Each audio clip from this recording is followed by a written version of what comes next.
Hello, everyone. Thank you for chiming in. My name is Mansi Mittal. I'll be the speaker for you today for the session Tricks and Tips to Navigate in the Tech World. A little about me. I have graduated from Indian Institute of Technology, which is one of the premium institute in India. Being in my pre-final year, I was offered the internship at Visa, which I converted and got the full-time offer from them. Since the last 3 years, I've been with them in the capacity of a senior developer. And now, switching roles, I'm looking and aiming to move to product management. So, this is a bit brief about me. A fun fact I would say is that I've studied in around 10 schools in total in my life. So, I would just request you all to chime in and just get comfortable. Just ping where are you from, any fun facts about you. Let's just make this session as interactive as possible. So, with this, let me just dive into what exactly we are here for. In my sociology class in college, I learned about the theory of intersectionality. Simply put, it means that a person being of a certain gender, coming from a certain socioeconomic background, being in, say, a certain industry, so on and so forth, determines the experience he or she has and also the lens through which he or she perceives this world. So, as I was on what message I want to convey in this year's Women Tech Network conference, I just thought, what could be better than the lessons I have learned because of my positionality of being a woman in the tech industry? So, here is what I have learned in the 7 years of being associated with technology as a woman. The tricks and tips that I employ and hopefully can help you all to navigate the tech world, or for that matter, any professional world. So, here we come to the first and foremost important tip, if you would call it. Do not discount yourself. A research done by Catherine B. Kaufman of Harvard Business School states that women are more likely than men to shrug off praise and lowball their own abilities. And this is something we have all observed or done ourselves. It would be great in case you want to just type in your experiences with it. Simply put, what this means is it's a classic example of imposter syndrome. Here, I would also ask you all to just type in what do you think imposter syndrome means? Just looking at your chats, I think this might be something that you like a lot of you might already have heard of. So while you are thinking, yes, as Carolina pointed out, thinking that you're not good enough. So what it means basically, it's an internal experience. You feel that though you are competent, but what others perceive you to be, you're not as that competent. So even if you have done well, internally you will always feel that getting a certain job or accomplishing, say, a certain victory is just by fluke or is just by hoax. What I've learned over the years is not to reject yourself. Let the interviewer, the award panel, or admission committee be the one to reject you. But do not reject yourself in your head. It's simple. We just have to understand that people are smart. If they feel you are not capable for the job or the opportunity, they will let you know. So do not discount yourself and do not reject yourself. Coming to the next very important point, and a buzzword I would say that has been going on these days is networking. What I believe is your network is your net worth. A concept of game theory called the strength of the weak ties. It states that people you are most connected to are least likely to bring unique opportunities to your life, whereas people you are merely acquainted with are the ones that open the door to places you have never been to. A study at Cornell about this concept applied to employment shows through LinkedIn data and surveys that in majority cases, people you are weakly tied to are the ones that get you your next job. So in today's era, networking has simply become the most important asset. I've personally used it in various occasions. Even being a speaker here, women at Women Tech Conference 2021 today was something that I stumbled upon through a LinkedIn connection. So going forward, I urge you all to build strong networks and increase your net worth. This makes us come to the third point, which is basically constantly upskills yourself. One thing that should never end in a person's lifetime is learning. And when I say learning, it could be in any domain. It could be professional, it could be personal capacity. During this work from home scenario, what I understood was there is this immense knowledge pool available free of cost that just need to be harnessed. So here are some resources I came across. So there is this website called eventbrite.com, and there is just they just share this valuable information resource with us for your growth, uh, sessions and events happening free of cost, and you can, like, without leaving the comfort of your home, you can just attend them. I mean, they were taking Japanese sessions for free all the way from Japan. What else do we need? I would also request you all to type in any such resources which you think the fellow women can get like help with. Then in India, there is this site called indianrunners.in. It basically, you can virtually participate in cyclothons and marathons and have a community which you can speak to. And I'm sure the counterparts exist in every country, in every place. So even as we speak, I have recently completed my 100 kilometers on cycling, and as we speak, my medal is on the way. So this is also something we can look into, kind of improving our physical health. And this takes me to my third such resource, which is that many conferences which we did not have access to due to say location barriers, all are now streaming at our home, with almost each of them providing scholarships. Even I have myself won many scholarships to attend conferences, such as Women in Product Conference, the Industry Conference sponsored by Balsmic, and the experience just expanded my horizon. Speaking to women all over the world who share similar passions, it definitely helped a lot. And kudos to all of you. You being here today, it means that you've already taken the step required to move to the next space.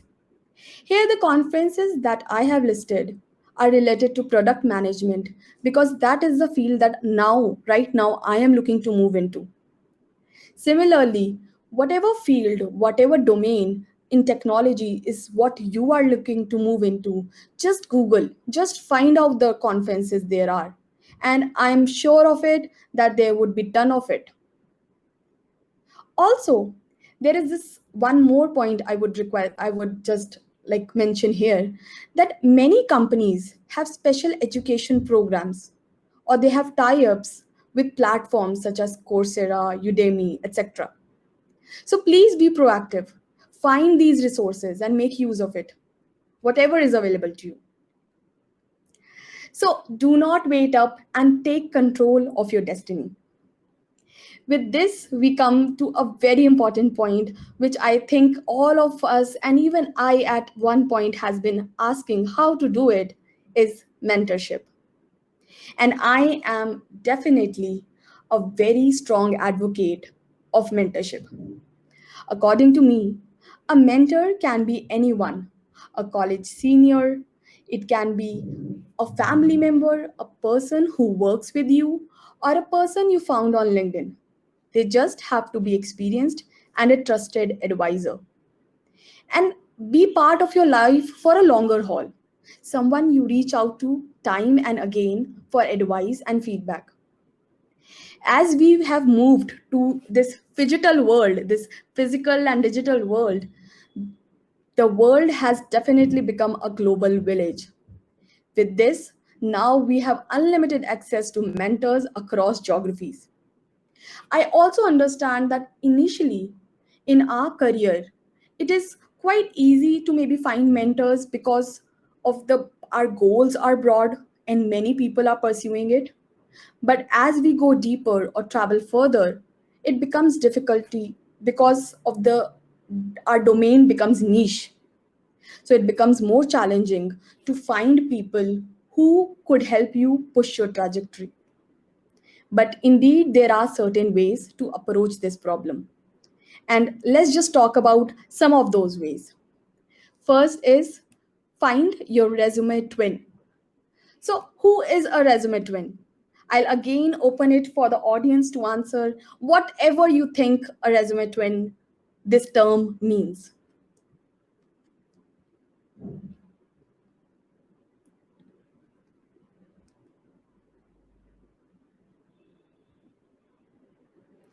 I quite agree with Rachel. She has mentioned, uh, but maybe we never think we are experts. Yes, Rachel. Jennifer has mentioned someone on your level that will grow with you. It's a good take, I would say. Is it someone with the same career background? Rachel has asked, and I think Rachel got it on point. So basically, a resume twin is is someone who who is basically from the same background which you are, and they have kind of done things, or their intersectionality is quite similar to yours, and they what they have achieved or where they are right now is something you want to go into. So you just have to find people who are where you want to be and who are very similar to you in matters of intersectionality, and you just have to approach them. And I cannot stress how powerful LinkedIn is in this case. People are so kind. You approach them and they will definitely help you. In my personal case, right now I am doing an internship with one of the startups as their product manager. And without any experience, bagging that internship was all because I messaged a stranger who has done it, and he was kind enough to speak to me for 1 hour. So just approach them with specific questions in mind you think they can help with. Some basic hygiene factors here would be that be respectful of their time. Do your homework properly. Do not ask things or doubts which are very well covered online or on YouTube or Google. So this is a very classic issue or classic mistake that people do. Even 2 days back, someone approached me, and the first 5 questions that person asked was, "What if you would have just simply typed the question on Google? You would have received it as the first answer." So that really I was not able to give that much time or attention to that person because of time constraints. So do your homework properly. When you send a LinkedIn request, add a short note of why you want to connect. And believe me, it increases your odds of getting accepted and converting a lot many. And the last thing would be that make sure you loop them back and you just update them. You tell them your victories, you tell them your failures, show gratitude that your specific this advice helped me, and I would just say that thank you for it. Here, one other thing also helps is, in case you listen to someone, in case you are part of a conference or you attended a session, and there are certain things which resonated with you, always make sure to just drop a message to that person. It definitely helps, it definitely increase your network, and some or the other way that person will definitely help. So, one other thing very useful in finding those mentors would be to follow pages, channels, and people who talk about or are involved with the domain that is your target. So, here, what we are basically doing is increasing the odds of availing an opportunity. So, again, you are already in the right direction because you are already in this conference. So these are some of the tricks through which we can kind of find mentors. With this, we come to not the last, but like the not the least, but the most important point, which is pay it forward. Make sure if you are being mentored, you mentor someone else. The energy you give out will definitely come back to you. And it's truly a rewarding endeavor. In my personal experience, I was involved with Teach for Change for 1 year, where I taught primary classes, children aged 6 to 9, spoken English and moral values. And definitely, it's quite a task teaching 30 young children full of energy and enthusiasm. But the end of the year, actually helping them increase just a bit of their capabilities helped me in turn a lot. These days, I'm on a mission to connect with as many tech enthusiasts as possible and make a bit of difference in whichever way I could with the journey that I have spent. With this, we come to the end of the presentation. The 5 points that we have seen would be: first, to just not discount yourself, feel confident about yourself, and then to network as much as you can with as many people as you can, then constantly upskilling yourself. The fourth point is find those mentors who can push your trajectories, and end would be to be the mentor that someone else is looking for. With this, I would open the floor for questions. We have still 3 minutes left, and I'll take up any questions you would have or any experiences you want to share. Let's just make it as much interactive as you want to make it.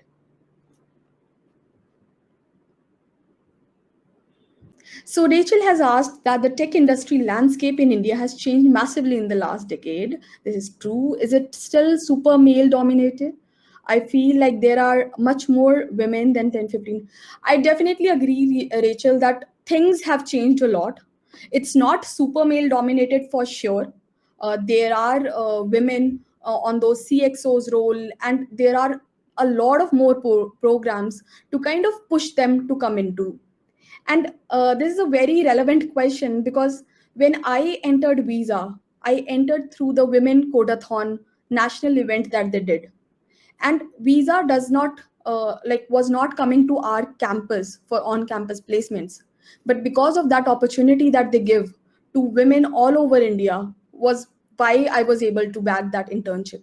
So surely the scenario is changing, but there are still, I would say, certain people, and that would always be the case, who have still the mindset, who still have those biases when they first look at a woman who's a manager or a woman who's in a technical role, that they would always just think that this person might not be apt just because of their gender. And there are certain people, but in my personal experiences, I've been fortunate enough, I would say, that I've not come across such people. But the landscape has changed a lot. It's well more supportive now. I hope this answers your question. I hope this session was in some way useful to all of you. Thank you so much. You all loved it. And please keep in touch. You can always connect to me, and anything you want to ask, we can take it offline as well. Thank you so much, and enjoy the rest of the conference and enjoy the rest of your day.